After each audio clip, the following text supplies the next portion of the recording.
Boa noite a todos. Vamos continuar o nosso estudo sobre a poesia de Mallarmé. Conforme escreve Anna Balanquian em seu livro clássico sobre o simbolismo, abre aspas, Mallarmé é apresentado em um ciclo de 3 estágios: o clássico, o místico ou sonhador e o hermético ou escritor oculto. Realmente, no que diz respeito à sua obra poética, as 3 fases são quase simultâneas.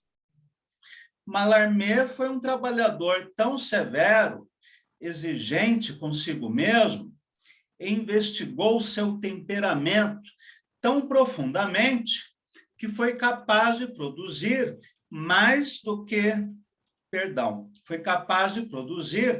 pouco mais do que uma dúzia de grandes poemas em sua vida. Em todo caso, surgiu um conflito entre seu amor ao poema e o espírito crítico que o destruía enquanto estava criando.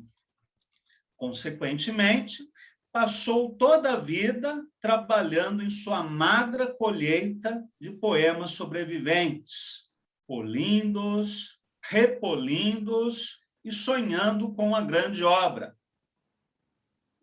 que nunca seria escrita, porque o plano de perfeição em que a colocava na imaginação excluía a possibilidade de ela algum dia se tornar realidade. Fecha aspas. Os temas que Mallarmé abordou em seus poemas são conhecidos: o tédio, o desprezo ao mundo que existia à sua volta, chamado pelo poeta de grande hospital, o sonho, o sentimento de fracasso ou impotência criativa, o desejo de mergulhar no vazio, que é, ao mesmo tempo, a extinção e o espaço da página em branco, o jogo entre o acaso e a razão, e uma sutil sensualidade presente em poemas como A Tarde do Fauno e Herodias, escritos como poemas dramáticos para encenação teatral, mas que nunca foram representados, por serem longos monólogos e diálogos quase abstratos, em que quase nada acontece. Em nossa conversa de hoje, vamos comentar esses poemas ambiciosos, talvez as composições mais difíceis que Mallarmé escreveu antes do lance de dados. Antes de comentarmos esses 2 poemas dramáticos, porém, vamos ler o soneto Salut, ou Brinde, peça em que Mallarmé sintetiza o seu pensamento poético. Brinde. Nada, esta espuma, virgem verso, a não designar mais que a copa.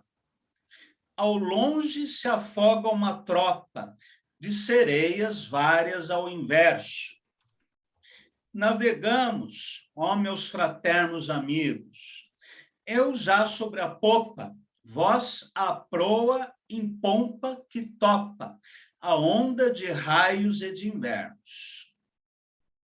Uma embriaguez me faz arauto, sem medo ao jogo do mar alto, para erguer de pé este brinde. Solitude, Recife, estrela, a não me importa o que há no fim de um branco afã de nossa vela, na tradução de Augusto de Campos. Conforme escreve José Lino Grunewald, este é um poema sobre o ofício poético, onde já se encontram alguns dos elementos que mais tarde ele iria desenvolver em sua obra máxima, Un coup de dés, o lance de dados. A viagem, o mar, a página em branco, a procura do absoluto na solidão, elidindo o acaso. Fecha aspas. Wallace Fawley, estudioso norte-americano da poesia de Mallarmé, aponta que a palavra espuma tanto invoca o mar e as sereias, quanto indica a superfície, enquanto realidade que está imersa. A vela da embarcação tem a brancura da folha de papel. O poema vincula-se à concepção baudelairiana de fuga e viagem, como acontece no poema Perfume Exótico, que nós lemos na semana passada. E a palavra nada, que abre o soneto, é também uma das palavras-chave em toda a poesia de Mallarmé. O conflito entre o sensualismo de sereias e ninfas e o desejo de extinção no vazio absoluto será, efetivamente, o tema central dos dois poemas dramáticos de Mallarmé, A Tarde de um Fauno e Herodias. L'après-midi d'un faune, ou A Tarde de um Fauno, foi escrito em 1865, quando o poeta tinha 23 anos de idade, como um monólogo destinado ao teatro. O texto foi recusado pelas companhias teatrais e também pela revista Troisième Parnasse Contemporain. Apenas em 1876 saiu uma plaquete com o texto integral do poema, uma bela edição com letras douradas na capa, fitinhas coloridas, tiragem de 200 exemplares e ilustrações de Manet. O poeta francês,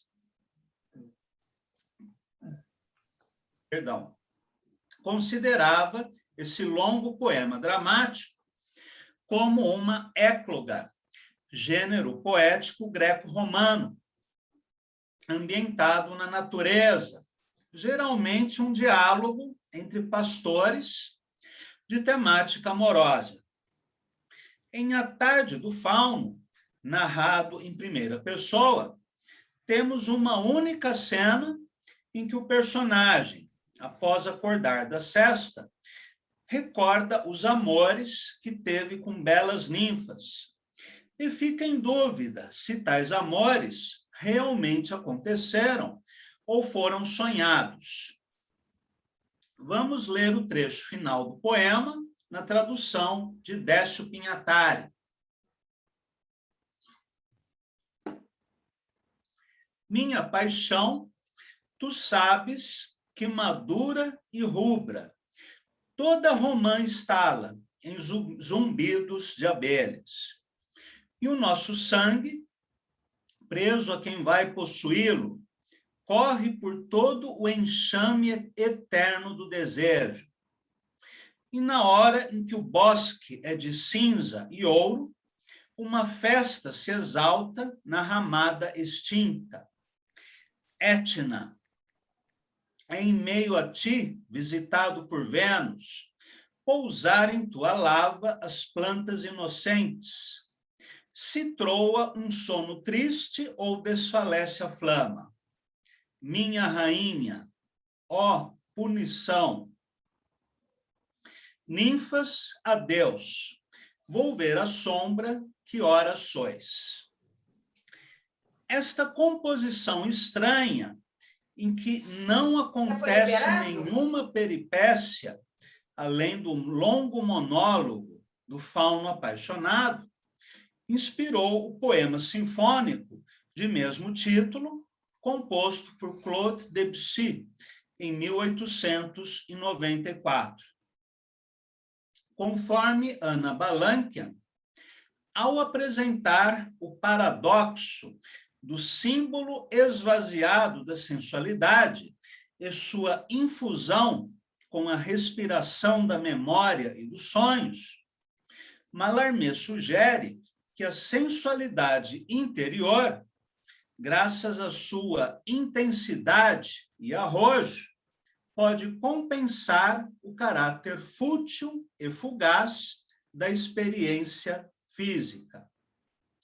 Alguém publicou alguma coisa no chat? Não. Prosseguimos. Os simbolistas procurarão esse mesmo tipo de refúgio para fugir da realidade aberta e tediosa. Aqueles versos de Mallarmé, nos quais a memória e o sonho aparecem poderosamente mais sensuais do que a experiência real, colocam-no mais em concordância com o simbolismo. Fecha aspas. Mais adiante, Anna Balanquian se refere ao, abre aspas, narcisismo obsessivo de Mallarmé, ao seu medo de amar e da sensualidade, e ainda do fracasso dos substitutos espirituais. Mallarmé se sentia atraído pela imagem de Hamlet como o símbolo do não participante, cuja sensibilidade e poder de sonhar se chocam com a mediocridade da existência. Fecha aspas. O segundo poema dramático de Mallarmé, talvez mais bem realizado esteticamente, é Herodias. Numa carta de 1864 a Casales, em que comenta o processo de criação desse poema, o poeta afirma, abre aspas, enfim comecei o meu Herodias, com terror, porque eu invento uma língua que deve necessariamente surgir de uma poética muito nova, que poderia definir em duas palavras. Pintar não a coisa, mas o efeito que ela produz. O verso aqui não deve compor-se de palavras, mas de intenções, e todas as palavras devem apagar-se diante das sensações. Fecha aspas. O Herberto Helder, aliás, no seu livro de contos, no prefácio, né, ao seu livro de contos, ele fala justamente sobre isso, sobre o apagar o significado das palavras.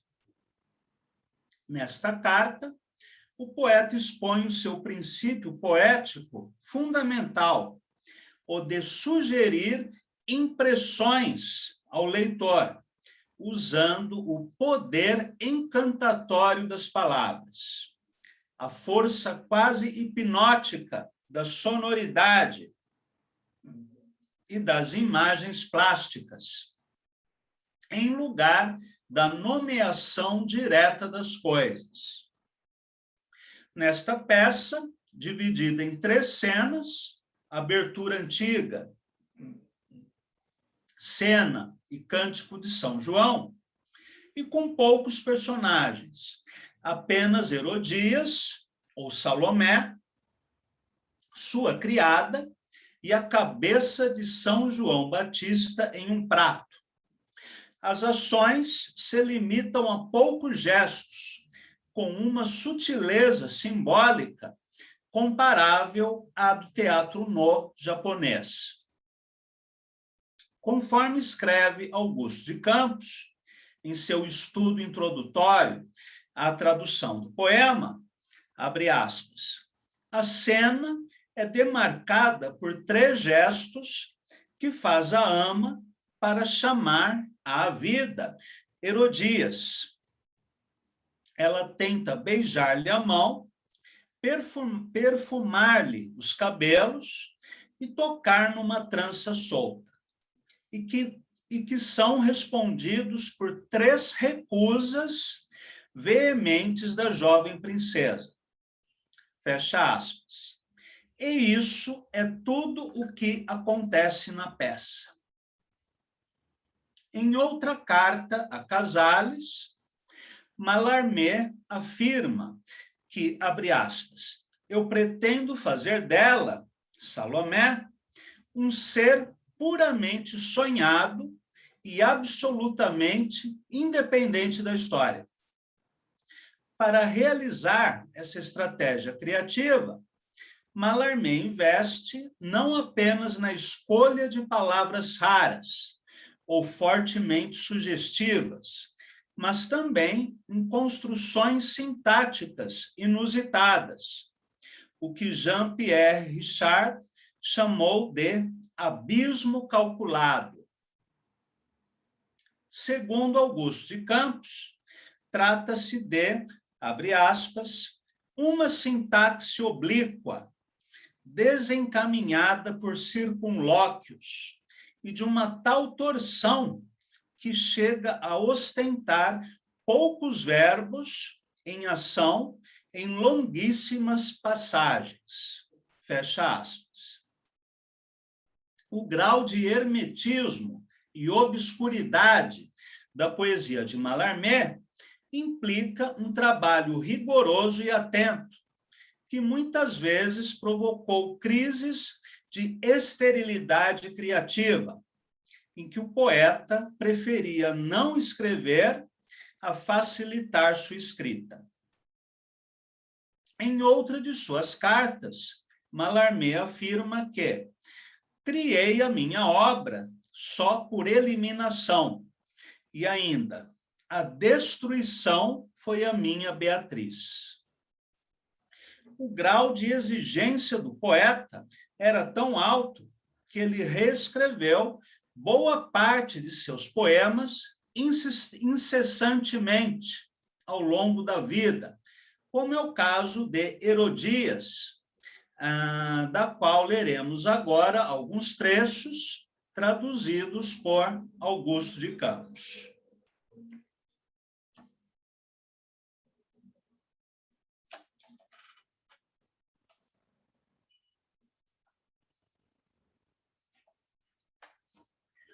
O título em francês é Hérodiade, que Augusto traduziu como Herodias.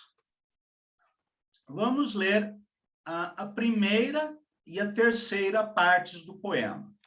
A primeira é a abertura antiga, em que a ama diz: abolida a asa atroz nas lágrimas cadentes, do espelho a refletir, abolido, os repentes de ouros nus, fustigando o espaço de rubis.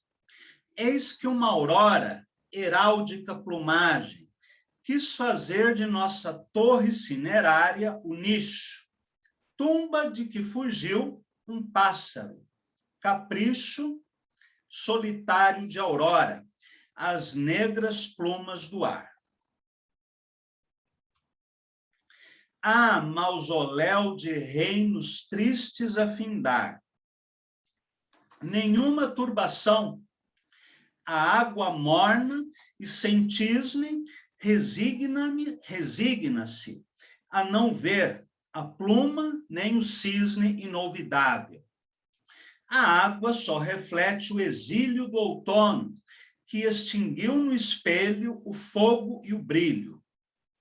Do cisne que por entre a lápide gelada ou a pluma afundou o colo, desolada pelo diamante puro de uma estrela, a qual não cintilou jamais seu furor ancestral. Crime, fogueira, aurora original, suplício, rubis do céu, rubis revérberos de vício, sobre a vermelhidão, todo aberto o vitral. O quarto, singular no seu quadro, arsenal de século guerreiro, artesania extinta, tem a neve de outrora para a antiga tinta, sua tapeçaria em lustre nácar, pregas inúteis sob o olhar de olhos sepultos, cegas sibilas a ofertar a úmbula longa aos magos. Uma delas, com os ramos de remotos pagos, sobre meu alvo manto e seu marfim calado, ao céu de pássaros em prata, negra alado, parece a revoar fantasma furtacor,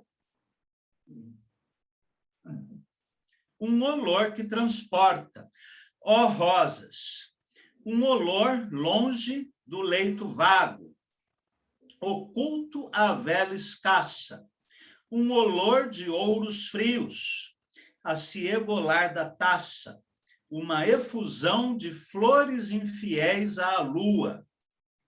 Junto ao círio expirante, uma se esfolha nua, dos quais o longo adeus e as hastes outonais molham em um só vidro os lânguidos fanais.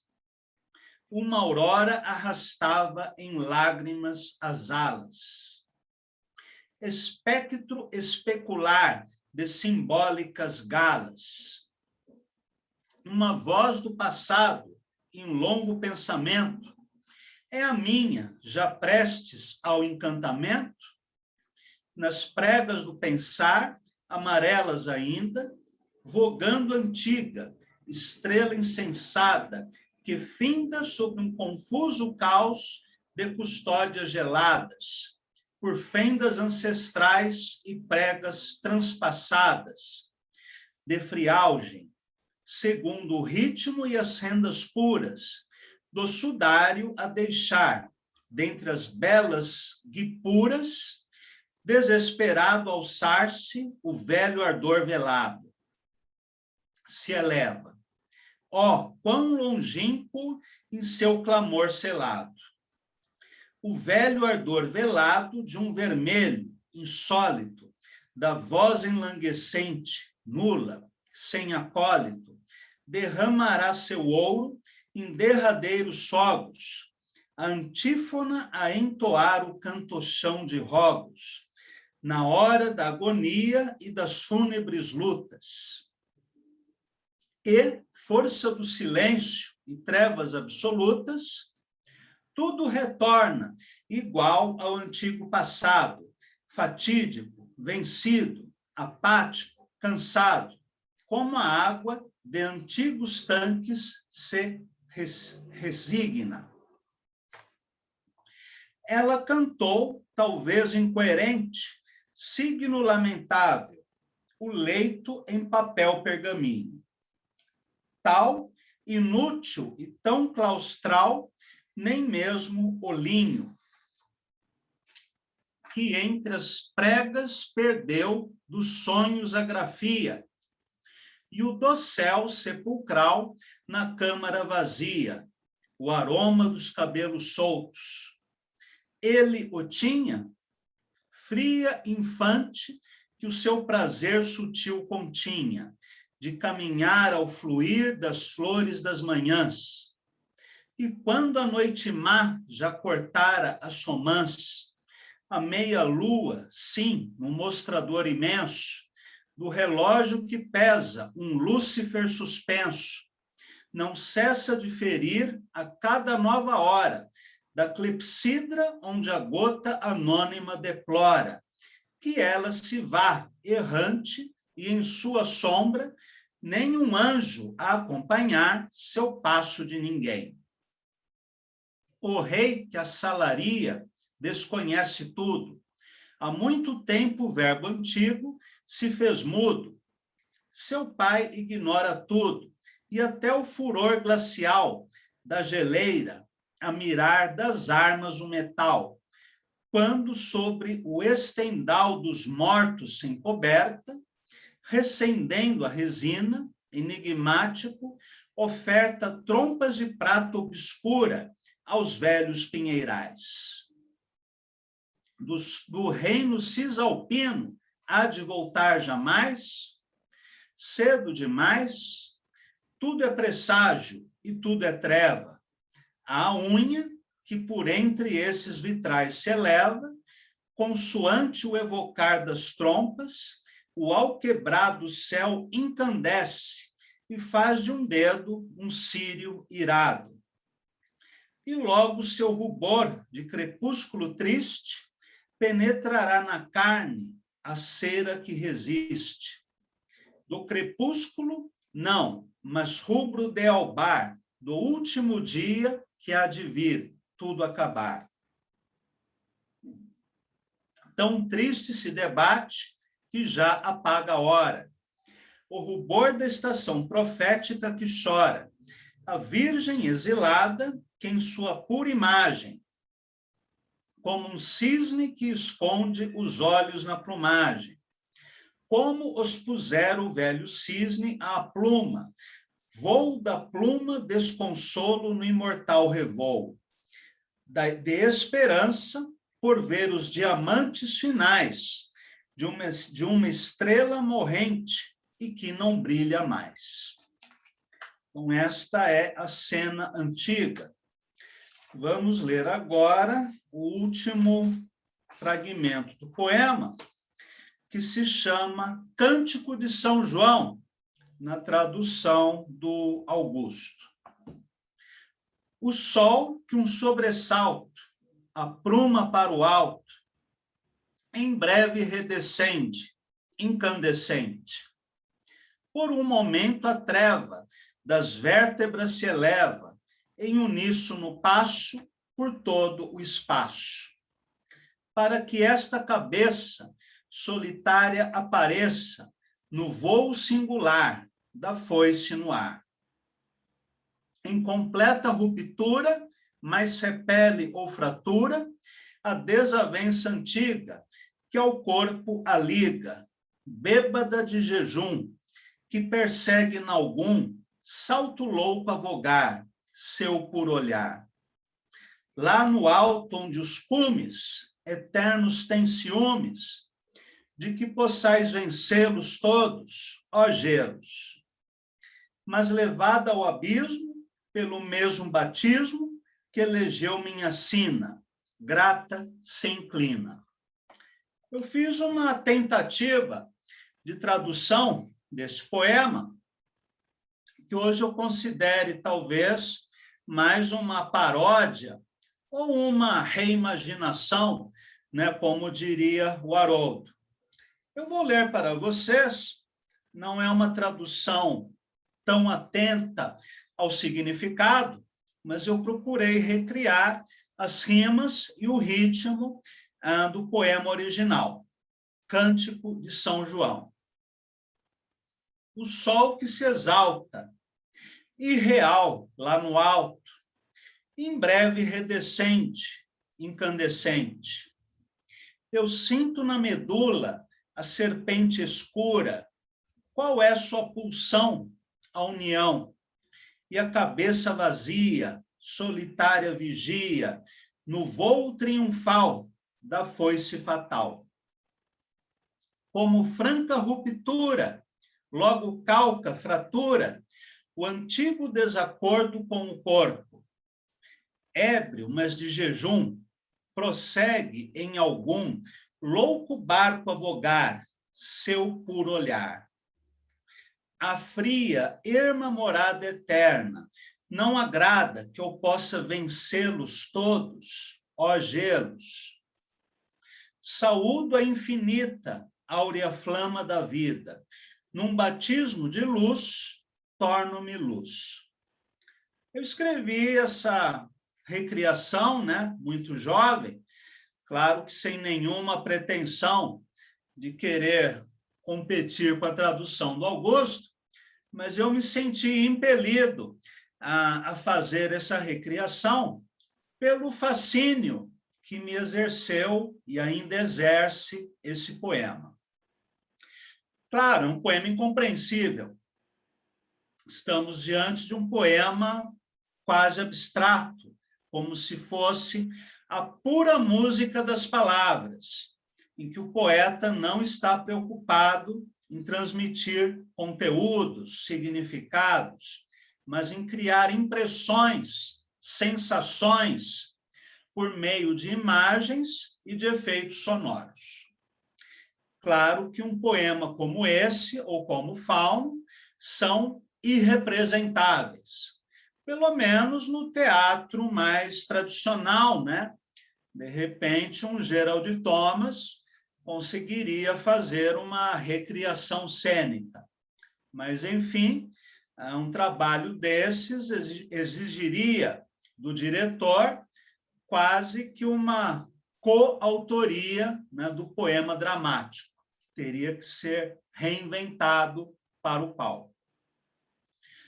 Bem, para finalizarmos a aula de hoje, vamos falar um pouco a respeito de Igitur, poema em prosa de Mallarmé, que o poeta preferia chamar de conto. Segundo Mário de Andrade, conto é tudo aquilo que o autor chama de conto. Eu vou ler a tradução do Juscelino Grunewald, que também assina a nota introdutória. Vamos ler primeiro alguns trechos dessa nota. Ocultismo, ficção e filosofia se entranham mutuamente, ou essência ou suma teórica para um teatro total, onde vida e arte se conjugam em modulação una, isomórfica. O poeta parou de escrevê-lo quando residia em Avignon, por volta de 1869 ou 70. Em carta a Henri Casales, datada de 14 de novembro de 1869, Mallarmé dizia: é um conto pelo qual quero esmagar o velho monstro da impotência, que é o seu tema, a fim de me encerrar no grande trabalho já reestudado. Edmond Bonniot, que em 1925 descobriu o manuscrito, classificou como uma prosa muito densa e com as palavras em eco, a facultar o retorno do pensamento sobre ele mesmo. Num insight de Mallarmé, ele chegou a dizer: o meu pensamento se pensou a si mesmo. A palavra Igitur é extraída do capítulo 2 do texto latino do livro do Gênesis, que diz: Igitur perfecti sunt, celi e terra e omnis ornatus eorum. E o nome Eubenon, constante do subtítulo da obra, A Loucura de Eubenon, provém do hebraico, significando os filhos de Elohim, potências criadoras emanadas de Jeová, ou Javé. Por aí já se denota o tema básico, a potência criadora mergulhada até a loucura diante do desafio da totalidade, ou, no caso malarmaico, o seu sinônimo, o vazio, o nada, a pureza, o absoluto, o infinito. Paul Claudel, em seu artigo A Catástrofe de Igitur, após considerá-lo um documento capital, vê o Hamlet supremo encerrado numa prisão de signos. E, como a maioria dos estudiosos de Mallarmé, comprova em Igitur a existência do trampolim para a concepção de Ancu Dedê, o poema capital da era moderna. Ou, como diz Guy Delfel, em seu livro A Estética de Stéphane Mallarmé, Igitur foi o Werther intelectual de Mallarmé. Abre aspas. Criei minha obra só por eliminação, e toda verdade adquirida nascia apenas da perda de uma impressão que, havendo luzido, tinha se consumido e me permitia, graças às suas trevas descerradas, avançar mais profundamente na sensação das trevas absolutas. Fecha aspas. A destruição foi a minha Beatriz. Falava assim essa espécie de Dante dos tempos modernos, que é a maneira como Décio Pinhatari chamava Mallarmé. Aliás, a ideia do livro, da grande obra, liga-o diretamente à indução dos alquimistas, já não bastassem para evidenciar essa preocupação as suas próprias manifestações a respeito do assunto, em cartas e escritos diversos. Portanto, a cabala e a alquimia são duas ciências ocultas que inspiraram Mallarmé na concepção e na escrita deste trabalho e, sobretudo, do seu livro inacabado, sobre o qual falaremos na semana que vem. Vários volumes são invocados, como um certo Tratado das Pedras Preciosas, ou o conhecido Dogma e Ritual da Alta Magia, de Eliphas Levi, além das leituras de Hegel. Por isso é que Guy Michaud, em Mallarmé, O Homem e a Obra, fala na preocupação de Mallarmé com o valor e importância, não só da palavra em geral, mas do ato de nomear e o seu poder mágico sobre os espíritos.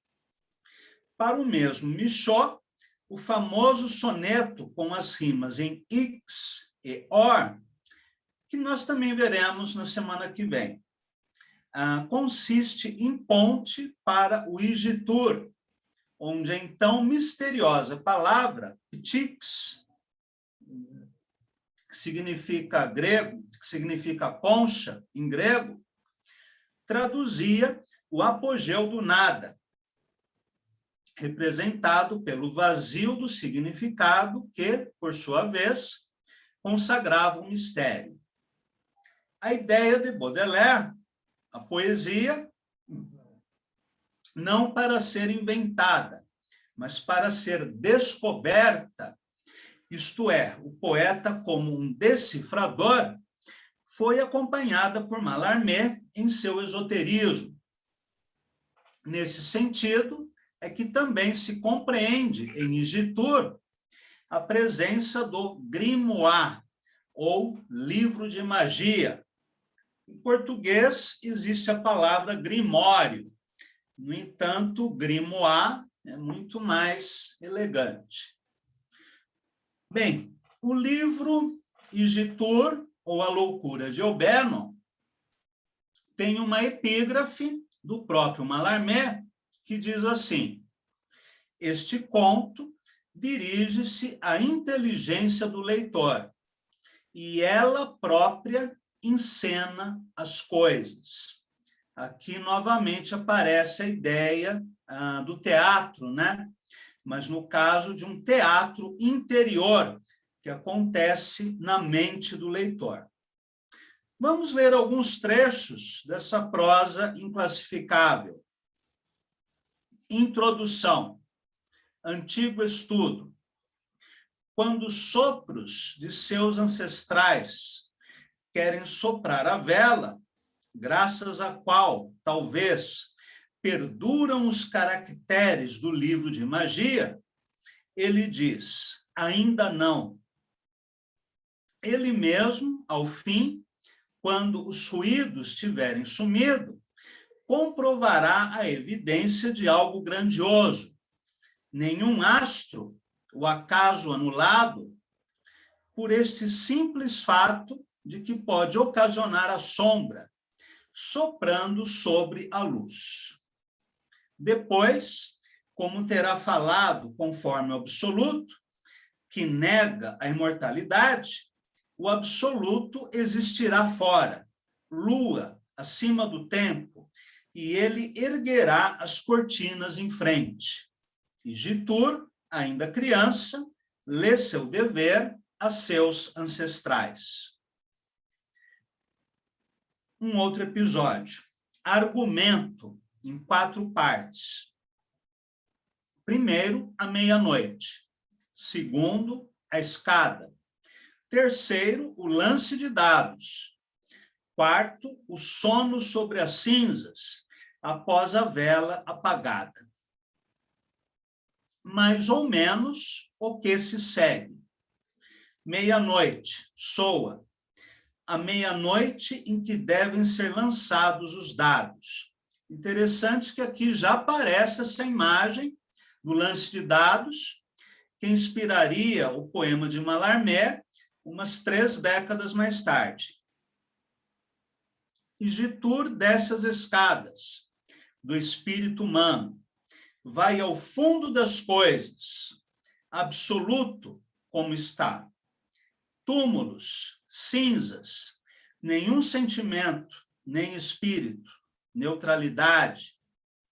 Ele invoca a predição e consuma o gesto. Indiferença, silvos na escada, estavas enganado, nenhuma emoção.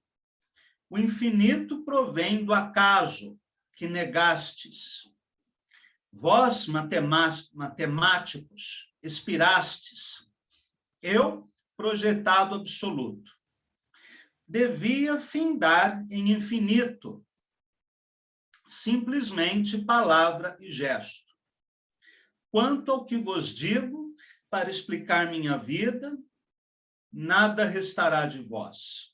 O infinito, enfim, escapa à família que o suportou. Velho espaço, ausência do acaso. Ela teve razão em o negar, sua vida, para que ele tenha sido o absoluto. Isto devia ocorrer nas combinações do infinito, frente ao absoluto. Necessário, extrai a ideia. Loucura útil. Um dos atos do universo vem a ser cometido. Mas nada restava o sopro, fim de palavra e gesto unidos. Sopra a vela do ser, pelo que tudo existiu. Prova, aprofundar tudo isto.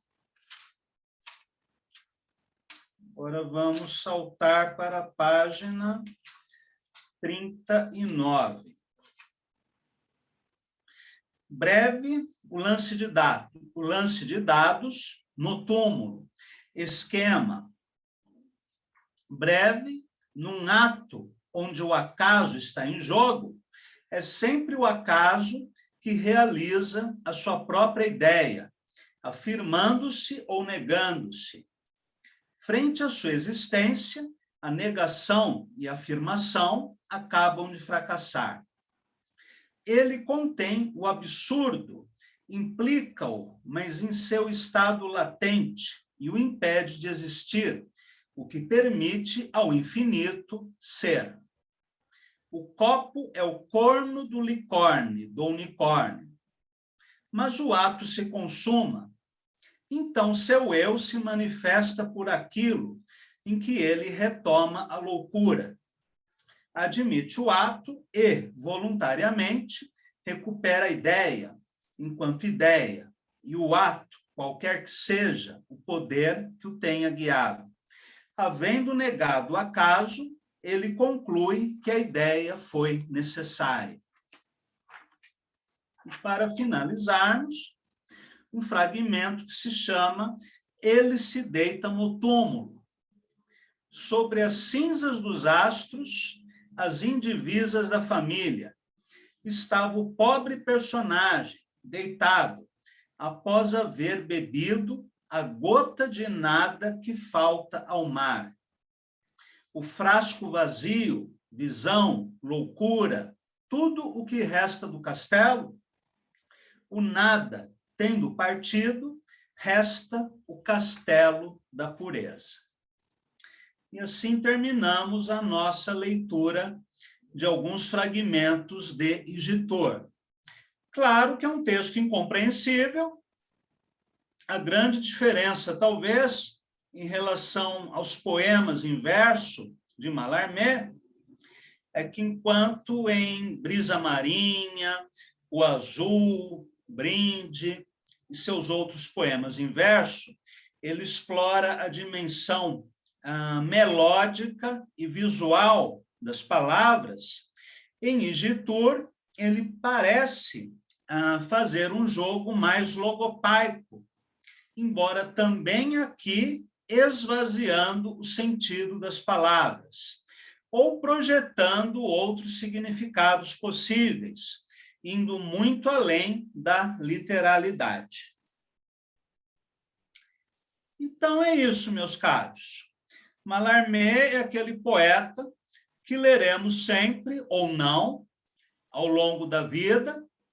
Aos leitores que amam Mallarmé, os leitores que odeiam Mallarmé, e aqueles que amam, eu me incluo entre eles, passarão o resto da vida lendo e relendo Mallarmé, sempre descobrindo alguma coisa nova, algum detalhe que não percebemos antes, alguma possível decifração de uma palavra, de uma linha.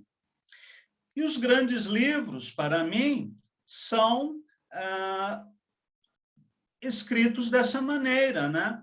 Como a Divina Comédia, o Fausto de Goethe, a Odisseia, a obra de Mallarmé, livros que nós lemos e relemos ao longo da existência e que estaremos sempre aprendendo alguma coisa nova com eles, sempre nos maravilhando por uma palavra que seja, que não tínhamos notado antes, diferente de uma literatura mais fácil, uma literatura de consumo, que você leu a primeira vez, entendeu tudo, e não tem nenhum motivo para ler a segunda vez.